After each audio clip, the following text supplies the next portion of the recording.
We arrive on scene. I see the vehicle in the ditch on its side, lots of tire tracks all over the gravel road. You jerked the wheel or what? Did you do that on purpose? Delta, vehicle rollover. Possibility of 4 patients involved. Undetermined injuries at this time. They did state that there were 3 other patients that are possibly left the scene. People are fleeing scene. Chances are that they were drinking or something too, right?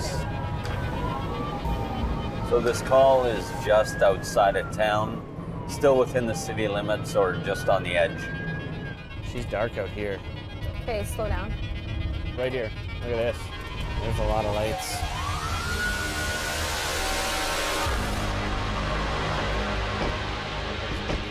We're late to the party. We arrive on scene. I see the vehicle in the ditch on its side, lots of tire tracks all over the gravel road. You were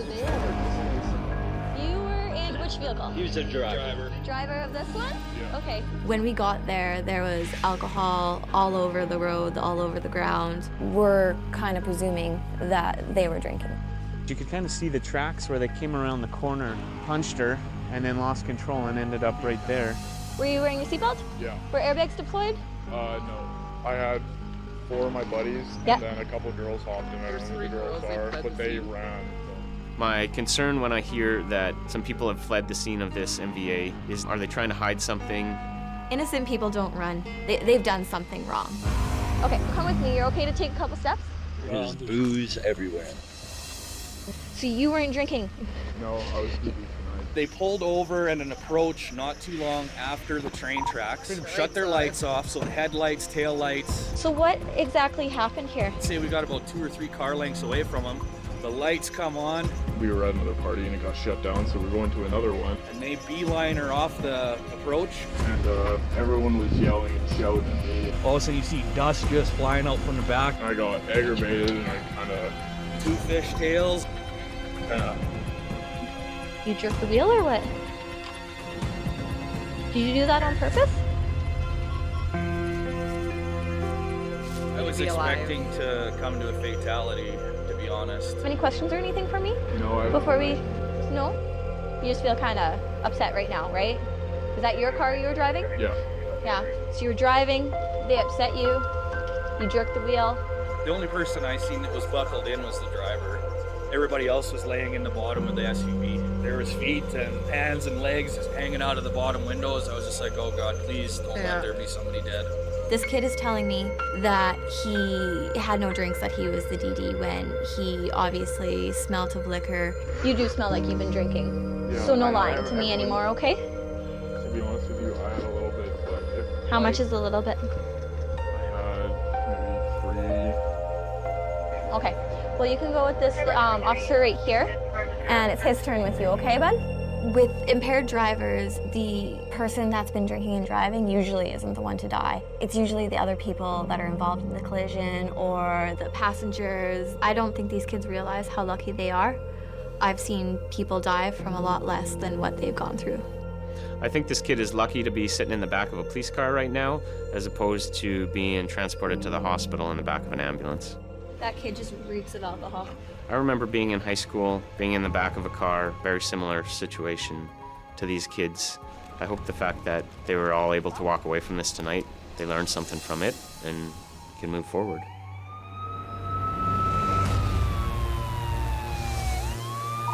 This is a 911 hang up. Code 8 does have a call in.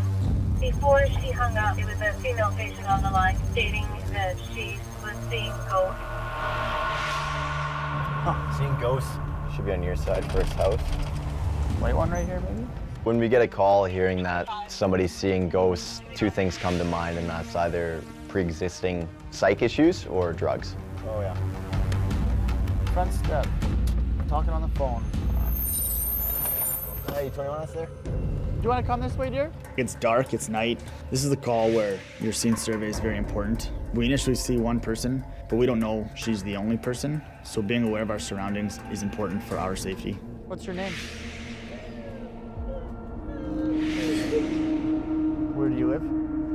A lot of the times when we're present, a lot of people kind of keep things in, especially if they've been doing drugs. It's frustrating because I can't help you if you're not telling me exactly what ails you kind of thing. Have you done any drugs tonight, dear? What did you do? What, cocaine? Okay, and what about any alcohol? You were drinking too, hey? How much were you drinking? You drank a lot. Whiskey, hey? Okay. Who lives here? Okay. And how'd you get here? They gave me a pickup, and they basically left me on their front porch to bleed to death. To bleed to death. Can I see your cut? You know what you cut it on there? You know, most people with a lack like that will just go, like, they won't even call us. I guess she has nowhere else to turn. I tell you what. How about you come to the ambulance? We'll take a look at it where there's more light, okay? It's tough to see out here.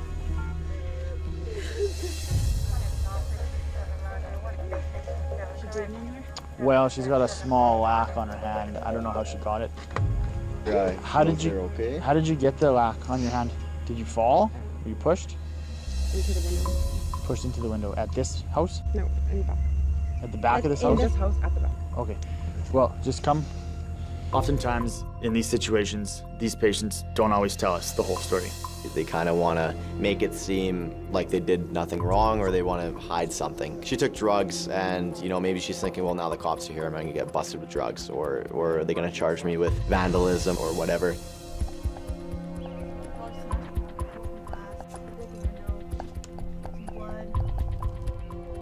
I mean, no. IV drugs?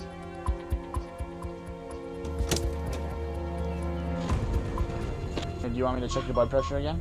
Okay. Well, emotions are high, she's getting into a fight with her friends, but she's on cocaine. And it makes it really hard talking with somebody when they're on that. She never could clearly explain why she needed help. Deep breath, okay? Which house is this? Do you live here? Whose house is this? She just couldn't give us a straight answer. You can just answer our questions. You're not in trouble, you're just trying to make sure you're okay, because once you leave here, I want to make sure that you're going to be okay. This young woman has admitted to drugs and alcohol, and I feel that she's called us because she doesn't know where else to turn. We're going to take her to the hospital. She'll be treated and offered further help. 8234, you're responding to a 50-year-old male, difficulty breathing. Oh, this could be good. That was sweet. Oh, I think I'm... Oh, it's not this one, is it? Yeah, I think it is. Oh, God. This house is known for its gang activity, for its violence. So this is a house we've been to quite a bit, and it can be kind of rough, so just kind of keep your head on the swivel. When you go to a call at that house, you just be extra cautious. I guess last time I was here, the guy had a knife. I recognized the house. I'd been to a call there before. Some of the people that hang out in that house are known to have weapons on them. 10-4. Hello, ambulance. Despite knowing the nature of this house, we don't wait for the police. This gentleman could be having a medical emergency. Hello? Ambulance. Can you put out your cigarette, sir? If you're smoking and short of breath, let's put that out. We've got oxygen here, okay? If you're short of breath, no, nobody's smoking in here. Okay. Go for it. Take the whole thing. Just gonna cancel the fire department here. They're just walking up. Can you slip your arm out of here? What's going on today? Do you have anything sharp on you that could poke or stab me? As if I would. The last time you did. No, I didn't. Yes, you did. You had something sharp. Might have been your... So how come we're here? I'm gonna die tonight. I know I will. You feeling short of breath? Yeah, I am. How long has that been going on for? I don't give a shit about what I did right now. You know what, sir? We're just here to help you, right? So you have to help me help you. If you're not willing to have us here... I didn't call you. Who called? They did. Okay, maybe I'll just go chat with them and figure out why we're here. Excuse me. Hi. Did you call for us? Yes. Okay. He's just saying he doesn't want an ambulance, and He was trying to call one and freaking out, saying he wanted an ambulance here. So I called for him, and then I told him they were on his way. He's like, good. And then now he doesn't want it. So initially he did want the ambulance, and that's why I called. And all of a sudden now he was trying to talk to me. He was like gasping for air and trying to talk, but he couldn't. Right. Your blood sugar is 6.6. Your heart rate's 111. Sats are 95, 110 on 78. From what we can see, all his vitals look okay. What I think is he's potentially just sad. He's having a psychological problem. And you currently don't want to go to the hospital? Well, what, is everything okay? I'm fine. Vitals are okay. Yeah, you don't have to go to the hospital. No. We just come when we're called and okay, I guess that's it. Have a good day, Ron. Have a good night. It's hard walking into houses like that, knowing that people don't live as well off as I'm living. It's hard to see somebody struggle. They kind of get tough to see when you see it every day or every other day. How did you get your prosthetic leg, Ron? I fell 36 feet in North Battleford. What happened that time? I fell off the bridge. In North Battleford? Me and my buddy, we went drinking. Yeah. And we were up on the bridge and I fell through the bridge. Lost my leg. It became pretty apparent to me that he just needed someone to listen to what he had to say. Sometimes I've been here and there's been, 5, 6, 7 other guys and you don't even know some of them. I can't do nothing. I can't fight back. So how do they get into your house? They just opened up the door. I knew that I couldn't fix his problems, and he knew that I couldn't fix his problems. But just talking about him, I think, makes him feel better. But if you need something else later tonight, you let me know. You just dial 911, okay? Yeah, it'll be okay. Okay.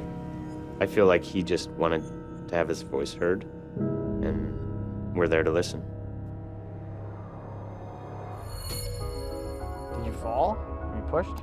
The young woman we picked up earlier in the night was transported to hospital. She was treated, observed until she was sober, and later released. There's booze everywhere. There was feet and hands and legs just hanging out of the bottom windows. Anytime I do a call like this and everybody walks away, I'm pretty excited about that. I've done lots of calls where that's not the case. I think about that, and then I think about all the times in life where close calls could have turned into something quite a bit worse. How many bullets have we all dodged in our lives?